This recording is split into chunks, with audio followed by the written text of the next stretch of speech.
I used to be posting videos of me like talking to girls. Back then it was fun. But then I realized at a certain point, like, I have to grow. Let's say you tell yourself I want 10,000 views, and you only get 5,000 views. Yeah. Does that mean it's a bad video? No. If I do a video, I feel like I put so much effort in that video, the editing, the filming, everything. Whatever you do in terms of video, you're always gonna look at it like, okay, it's not the best video. But what might not be a good video for you might be a great video for another person. I struggle with harsh feedback. I'm like, yeah, I understand that you're correcting me, but the way you said it, I don't like it. When I have my coach, I'd rather him correct us hard in front of everybody than him say, okay, yeah, you're a great player, knowing that you're not really who you are. I've been at jobs where it was living hell and where I wanted to quit. But nevertheless, it was like, the minute I walk out the building, my mind does not even think about what happened at work. You were spending a majority of your time there. No matter how you try to remove your emotions from the work, it's still going to affect you regardless. The version of me from 5 years ago would be surprised that... The version of me from 5 years ago would be surprised that...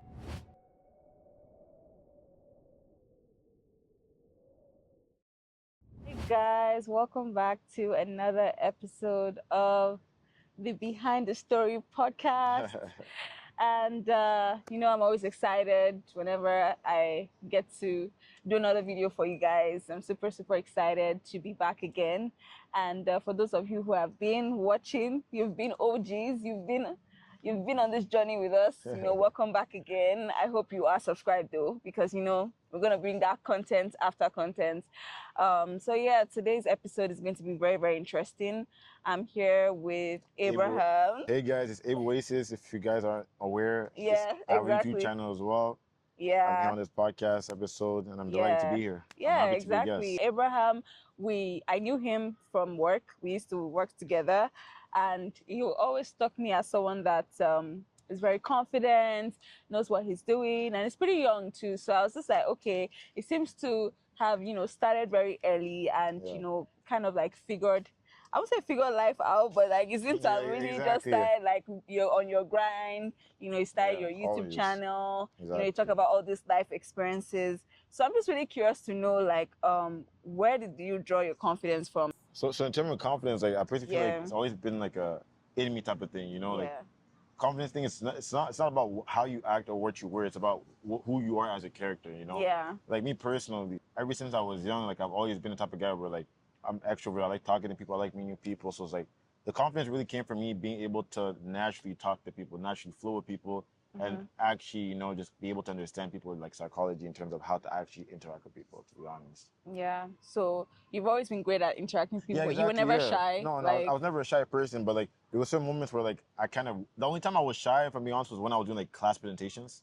Because it was like, the whole class is looking at me. But in terms of like talking to people, like I just naturally talk to people. Like that's something I just naturally do. I see you, I come talk to you. That's just naturally who I am, to be honest. Is that what made you start your YouTube channel? Like, were you always like driven by just interaction with people? To be honest, what made me start my YouTube channel was just like, I used to edit videos, like little edits for like Roblox. And like when I was a kid, it was gaming stuff, And then it was like, okay, yeah, like I seen certain YouTubers make money off like Roblox and like all that type of niche stuff. So I was like, I play the game as well, so might as well record myself playing the game. And I'm somewhat a funny person, so it's like, let me just do that. And then from there on out, I did have a gaming channel. Yeah. And then afterwards, I stopped doing that. And then afterwards, I just got into content full time. So were you getting a lot of engagement when you started off then? Like, would you say that you really saw that audience interaction, like when you started? When I was doing the gaming channel, I wouldn't really say I was getting a lot of audience because like I was like very, very, very young. Like when I say young, I mean like when I was 9, 10. Like I was young, exactly. So it was like, I wasn't really gaining a lot of attraction. But it was more so like me posting to post. Like I was getting like 100 views, 20 views. Yeah. I was just posting just to post because like I enjoyed doing, like I enjoyed playing the game and I enjoyed just recording and editing. Like for me, it was more so the editing part that I liked more than the actual like terms of posting the video. That's the thing. So were you ever like, scared of the pressure that comes from actually being consistent online? Because me, myself, I have a YouTube channel and I know how hard it is having to keep up with expectations or just that pressure of wanting engagement. Because anytime I would post, I would always want certain number of likes. I would always want people to really give me feedback. So were you ever like succumbing to that pressure of wanting a certain number of views, a certain number of likes or subscribers? To be honest, for me, I never really looked at every video in terms of, okay, I have to get this amount of views, because when you don't get that specific amount of views, you put yourself in a box where now it's like you're spiraling. Yeah. You're telling yourself, okay, yeah, like I expected 100 views or I expected 1,000 views and I only got 500. Yeah. So me, I really posted with expectation of, okay, yeah, I posted, and the way I view it is if I post my video and it impacts one person, I did a great job. To be honest, that's how I look at it. I don't look at it in a perspective of this amount of views. No, it's if it impacted at least 1 to 2 people where they actually enjoyed watching the video and they actually liked what I was saying or what I was posting, that made my day, to be honest. Yeah. Even if 1,000 people watched it, as long as a few people actually say, okay, yeah, like I enjoyed watching you, like you made me laugh, there was a memorable moment, that's what works well for me. That's really nice, because like for me, I've always cared about what's the I guess the how people received the video. Okay. So like if I do a video, I feel like I put so much effort in that video, the editing, the filming, everything. So anytime I post, I always want like a certain number of views. Like, I'm like, come on now. Exactly, it's understandable. But like it's good that you had that mindset of not caring and just doing it for fun, because that's what's really all about. I wouldn't really say it's for fun, but it's more so like, yes, the editing, it takes time. Yes, making the thumbnail takes time. Like picking the title, all that takes time. But I just don't like putting a specific number, because the thing is, like, let's say you tell yourself I want 10,000 views, then you only get 5,000 views. Yeah. Does that mean it's a bad video? No. But you still posted a video, you still got 5,000 views. So to be honest, like I look at it as like, okay, every video, it's a milestone towards a goal that you want to achieve. As long as you're consistent, you're gonna end up being in a position where you're hitting that specific goal that you're looking for, to be honest. Yeah, that makes so much sense. So let's talk about you for a second. What's one thing you think people assume about you that isn't really completely true? So what's that thing that people have assumed about you that you feel like, nah, this is actually wrong, this is not who I am, if you get to know me? I personally feel like a lot of people think, like, how do I say it? A lot of people think that I don't like talking to people in terms of like, if I don't know you. Like, there's been times where people have watched my videos and they've seen me in public, and then they don't come up to me thinking, like, they come up to me thinking like, oh, I'm gonna be mean to them. But me personally, like, my personality is like, if you see me and you want to come talk to me, you know, like, there is certain times where I don't look approachable, but like I'm always approachable. Like that's the thing. Why don't you look approachable? I mean, cause no, like the thing is like, because you're not smiling. Exactly, that's the thing. So like people will see me like not smiling at someone, like, okay, I like, well, he's a guy too, so let me not go talk to him. But it's like, come talk to me. Like the thing about me is like, I'm approachable, but like sometimes I don't look like approachable because I'm not smiling enough. Yeah. Which is something I'm working on. But nevertheless, when you actually get to talk to me, you'll understand why like talking to me is actually a fun time. You know, you're like smiling and laughing. Yeah, so moral lesson, talk to Abe, guys. It's not that scary. You know, I'm not that, you know, unapproachable. Yeah, yeah, fact. Speaking of the YouTube channel that you started before, you're no longer still posting on that channel. You currently have another channel. Why did you stop posting then? The reason why I stopped posting then, it was because back then I was a different person compared to now. So back then, the type of videos I was making, it was in the moment, it was fun, you know, because for those who are not aware, like I used to be posting videos of me like talking to girls, me doing this, me doing that. So it's like, back then it was fun. But then I realized at a certain point, like I have to grow, you know? Like me posting, like my whole channel is not going to be just talking to girls. It's not going to just be about women. It has to be more than that. It has to be more than that. There's more to life than that. That's why I stopped posting that. And I just took a break of like a year, even 2 years, just to really, I wouldn't say find myself, but it was more to realign myself with who I want to become in the future, which is me right now. Yeah. In terms of posting what I am posting right now on my channel. Yeah.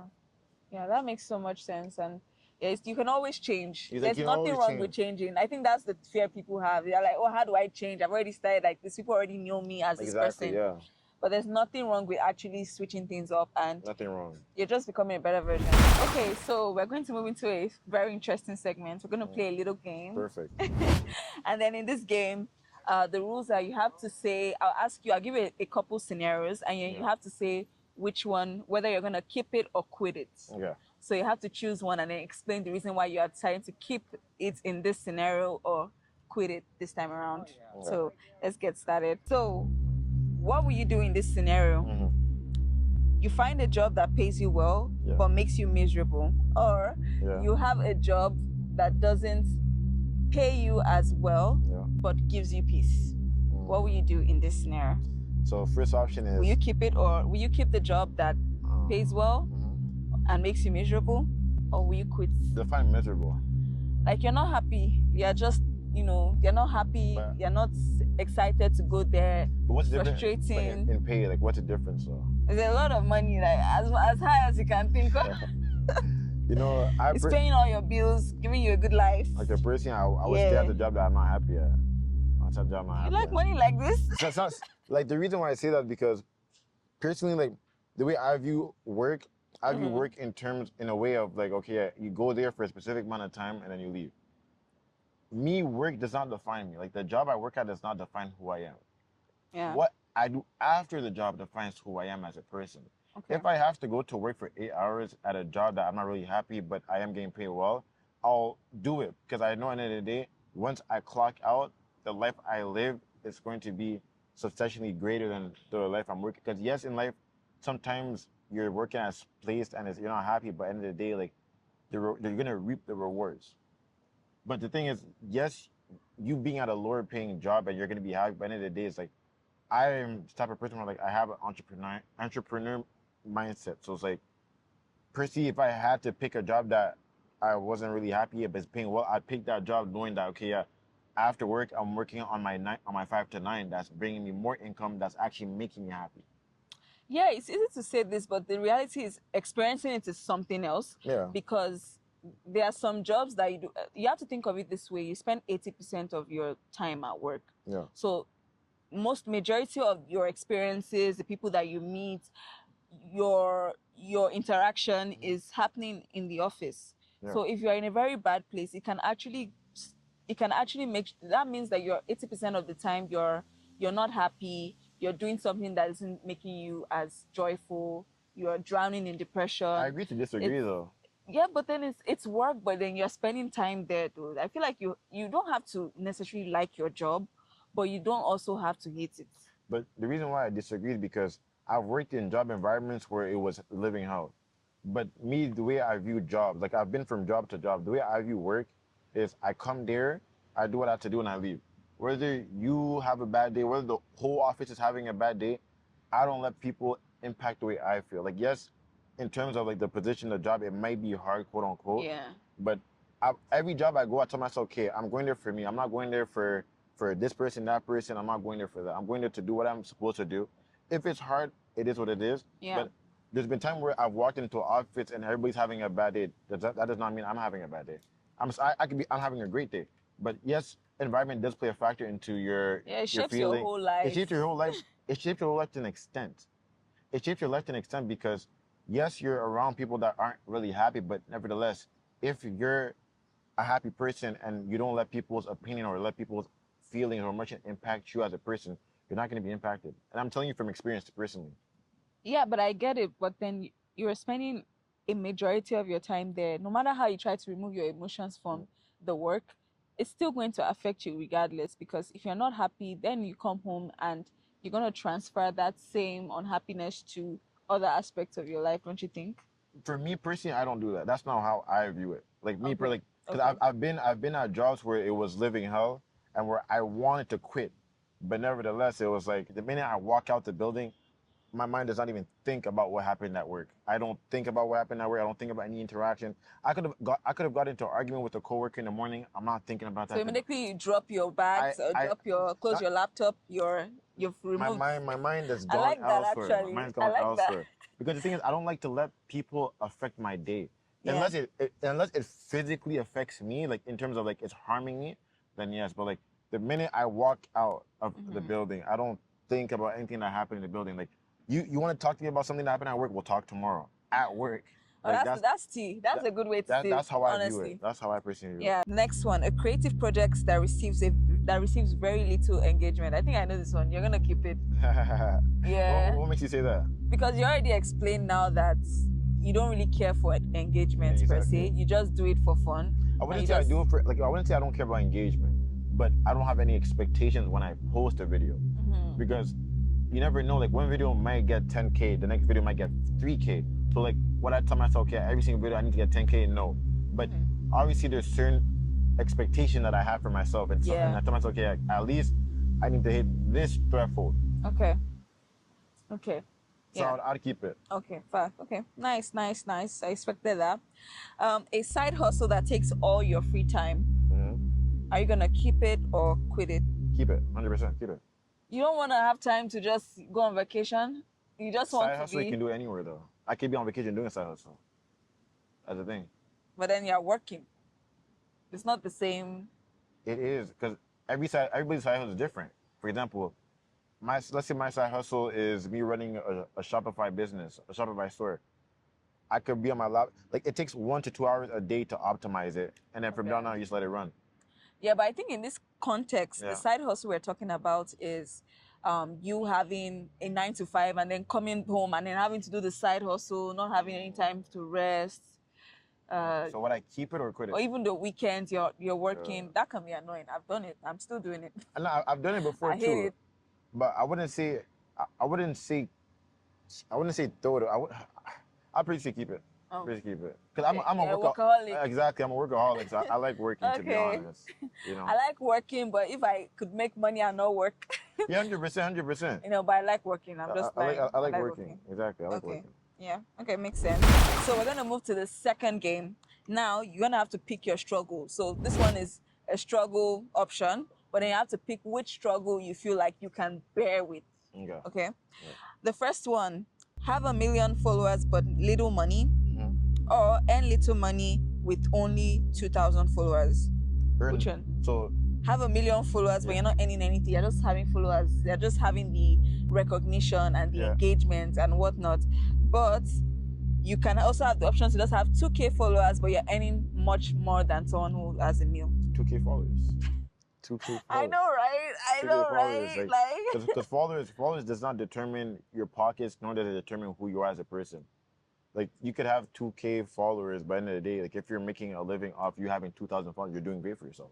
Yeah, but if it's that you like popularity, let's say you like the fame, then you may want. You may want, exactly. But fame has come with money now. Exactly. Me, I don't really care for popularity in terms of like having, because like, yes, 1 million people know you, but like, what does that do in terms of if you're living? So I'll pretty pick 2,000 followers, but then making more money than a person having 1 million. I agree. Second question: go viral for something embarrassing, or never go viral at all? I'd rather go viral for something embarrassing, because from there on out, I can leech off that video to bring views and traction to what I want people to know me for. Personally. But I'm like, do I really want to be embarrassed online? Because it's going to be there forever. But the thing is, there's thresholds in terms of embarrassments. There's different kind of embarrassments as well. So it can be a funny video that's embarrassing, but it's a funny video. And it can be a video where you're genuinely just embarrassed. So what type of this one's like embarrassed. Like, it's like something that like you will not be proud of, putting out there. Then I'd rather not go viral. Right? Yeah, I'd rather not go viral. I'd rather go viral for something that I can look back in 10 years and be like, okay, yeah, I kind of get why I went viral for that. I like that. I was still going not viral. Mostly with the fact that you said like it's something embarrassing, or like like it's embarrassing, but like difference between funny, embarrassing, and embarrassing. If it's funny and embarrassing, I'd rather go viral for being funny and embarrassing. Yeah. But if it's embarrassing to the point where it's just like your walk of shame, then no. Walk of shame. Then no. Okay. Next question: receive honest criticism, but it's done publicly in front of people, or fake praise privately? Honest criticism. In front of like a lot of people. Let's say everybody was there and they're bashing you like. Yep. Because the reason why I say that is because I grew up playing like competitive sports. So when you play sports, your coach naturally does that to you. Okay. So like I've been down that route where like as a like soccer player and a basketball player, my coach telling me, okay, yeah, do this, work on this in front of the whole team, and the whole team is about like 17 different people. So I've pretty been done that. I'm pretty used to doing that as well. Okay. Yeah, I think for me, I would say sometimes like I mean I do get, I don't know, I don't like harsh, I struggle with harsh feedback. Yeah. it's still something I'm working on, but I struggle with harsh feedback because I'm like, yeah, I understand that you're correcting me, but the way you said it, I don't like it. Exactly, 100%. You know, Yeah, it's like, and you said it in 100%. front of everybody too. Couldn't you have drawn me Very privately to the intentionally, side to exactly. say, why are you just embarrassing me? I find that to be embarrassing, like if you like just openly correct me. And the way you say it too, It's like like I could get 100%, like offended. 100%, like also mean like I care about like the tonality, like it's the way somebody's saying it matters. Exactly, But you like know? sometimes you have to like from my coach, like for example, when I have my coach, like he was correcting me in front of the team, and he's corrected every single person the exact same way. But at the end of the day, all of us, we knew it was coming out of love because he wanted to see us do better. I'd rather him correct us hard in front of everybody than him say, okay, yeah, you're a great player, knowing that you're not really who you are. So Okay. I would take the harsh criticism. Okay. Okay. I like that. That's good. That's a good mindset, actually. Okay. The last one in this segment, be known for one big achievement or quietly build a long and stable career. Which one will you choose? What do you mean known for a big achievement? Like, can you? Like, let's say you did something that was really monumental and then you go viral for that, for instance. Like, people know you as someone, as that guy, like, that did this for his community, and that's all they know you for. Or would you rather just like build a long and stable career for yourself without being known for any particular thing? Because you know, when you're known for one thing, it's like people tie you to that. It's like acting. Let's say you act a really good movie, people just tie you to that movie. So you couldn't do anything other thing, regardless of any other thing you do. People will always know you for just that one thing that you did that one time. What is the thing being done though? Like, what thing is being done? That's the thing. In this context, it's not knowing. It could be anything. It could literally be anything. But it's just when you like say a stable career, like, do you mean like you're working a regular job? Not really a regular job, any career path that you choose, but it's just long and stable, and you're building gradually. You're not just having just quick seconds of fame. Yeah, I'd rather have a gradually career where it's just growing and people not really aware of what I'm doing yet. Why? I mean, because personally, like, yes, I do YouTube and I like putting my face out there, but it's to an extent. Okay. Like, if I'm able to be in the background where I'm doing what I need to be doing in terms of like, achieving my career and also doing things for my community, that even though I'm not getting the face on the paper that everybody's saying, okay, yeah, he's the one that did it, I'm still satisfied. I'm still satisfied. As long as I know that I'm able to provide for my community and do what I need to do, and I'm able to provide for myself, that's what matters to me, to be honest. Okay, I like that. I like that. So we're gonna go to the last segment here. It's a game or finish a sentence. So I'll start a sentence and then you have to finish that sentence with your own words. Okay, so are you ready? Yeah. First one, my first experience in media taught me. It taught me patience. It taught me how to be patient with myself and patient with the process, because when I first got into it, I expected to grow rapidly because I was seeing other people posting getting 20,000 likes, 50,000 likes. So by me understanding, okay, it's a process, and me understanding, okay, like they didn't just get to the point where they are getting 50,000 likes, 50,000, all that. It told myself, okay, let me be patient, let me understand what I'm doing so I can move forward in terms of my career path in the media space. Okay, second thing, the hardest thing about starting again is? The hardest thing about starting again is the fear of being judged. Because you starting again, mostly on the content side of things, like when, as you mentioned, when you do something, people know you for that thing. Yeah. So when you're restarting and doing a whole different kind of thing, you're scared that people are going to be like, okay, yeah, he's known for doing this. Why is he doing that? So I would, like, for me personally, like, when I first started doing what I was doing, initially I was telling myself, like, are people gonna really like watch and people gonna really like what I'm doing? Because I used to be making reels talking to girls, but now I'm making reels like more motivational, more impactful, more, meaningful message behind it. Yes. So I was initially scared. And now I wouldn't say scared, but I had doubts in terms of like, are people gonna like it? But now it's the thing of like, people are so used to the point of the content I'm making, so like I'm not really having those thoughts of like, oh, people are gonna like it. People already know me, like, okay, yeah, he's gonna motivate. He posts his content in terms of like being able to uplift people. So I'm not really having those thoughts anymore. Yeah, it's the same thing with, just being known for something, right? It feels like you're stuck in a box and you can't really move outside of that. Exactly. So it's scary because sometimes you see people online, they've been watching you for so long and they have all these ideas of what they think that you should be doing. But at the end of the day, it's your channel and you're still the one that has to decide what you have to do with your life. And you have to know it, right? So, yeah. Okay, the third one, people need to stop believing that. People just start believing that content is easy. because content is not as easy as it seems. Yeah. In terms of Facts. editing, in terms of finding video ideas, in terms of finding location, in terms of Yeah. finding the time to do it. It looks easy because you're just seeing a video being recorded and posted, but there's so much back-end stuff that is happening that people don't actually see and understand that's going through for just one video. So people stop thinking that it's easy. Because if it was easy, everybody would be doing it. Yeah. Because content is one thing, but the discipline to record is another thing. The consistency to post is another thing. The mentality and the mind battles that you're having in your head saying, okay, like, this is not a great video. Should I post it? Because that happens to me all the time. Because the thing is, like, I used to think like that, but I had to stop. You know why? Because I realized, like, whatever you do in terms of video, you're always gonna look at it like, okay, it's not the best video. But what might not be a good video for you might be a great video for another person. Yeah. That's why I think like that. So I'll basically say, like, people stop thinking like content is easy because there's so much things that go behind it in terms of just one video. To the point where, like, if you see somebody actually consistently posting, it means that, okay, like, they're putting their time, their effort into this. Yeah. One thing social media does is humble you. It humbles you because the thing is, people have the expectations of, okay, like, oh, I'm gonna post a reel and then I'm gonna get 10,000 views, but then when you post a reel, you get 100 views. So it humbles you in a way of, okay, making you understand, like, this is not a sprint, it's a marathon. So it's a humbleness in a good way, because now it brings you back down to earth to tell yourself, okay, yeah, like, yes, you can post a video today and it goes viral, but don't have the expectation of every single video it going viral until you build that fan base core where you know people are actually watching, people are actually tuned in and watching you. Yeah.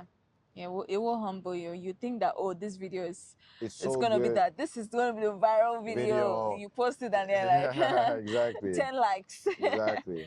So yeah, all those ones are definitely normal, but you should keep going.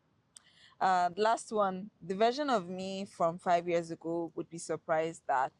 The version of me from 5 years ago would be surprised that I am here where I am today in terms of the way I think, the way I act, the way I maneuver. Because me back then, I was two completely different type of people. Like, back then I was more focused on talking to women, doing this, doing that, but now it's like I'm more focused on building my career and getting to where I need to get, seeing the world, traveling the world, and like me being able to, like, understand who I am as a person and me grow into the man I am supposed to be in. Okay, well, I like that. I really like that. That makes so much sense. Definitely, your motivation to other young people would be that, they should start early. Would you say that they should? Like, what I would tell you as, like, a viewer at home, start as early as possible. Don't wait for tomorrow. Don't wait for next week. Don't wait for next month. Start as early as possible, because the thing is, you never, like, God works differently. God works on His timing. God works suddenly. Like, you might tell yourself, I want to wait a week to start this YouTube channel, but maybe God has it for you to start today, and then you taking that week to not start is you blocking your blessing that God has put it upon your hands. So basically, I would, like, as a viewer and me just telling that as a YouTuber, I'll tell you, okay, start today. Don't wait for tomorrow, because tomorrow is never promised. Next week is never promised. Next year is never promised. Take it day by day and just believe in God, to be honest. Yeah, I like that. Thank you so much, Ace. It's so nice having you on this podcast episode. I've learned so much, and I feel like even for your age, I feel like you're very knowledgeable and you have the right mindset going for you. So I do wish you all the best. Thank you. You guys have been watching this video, you've been watching for free. So the least you can do, is like is subscribe. Follow us. Exactly. Like the video. And I'll tag Ib's channel too to the pod. So I'll be down below in the comments. I'll be in the comments and down we'll below. collaborate on this video. So follow both of us. If you are seeing us for the first time, we do interesting content. He motivates people. I entertain, and I also motivate. Exactly. So you know what to do. Like, just subscribe, follow us on all social media platforms, and yeah, it's let's just keep getting at it and keep supporting us. And yeah, we just love to see that engagement from you guys. So 100%. Till the next episode, thank you guys so much. Stay safe, and we'll see you guys next time. We'll see you guys next video.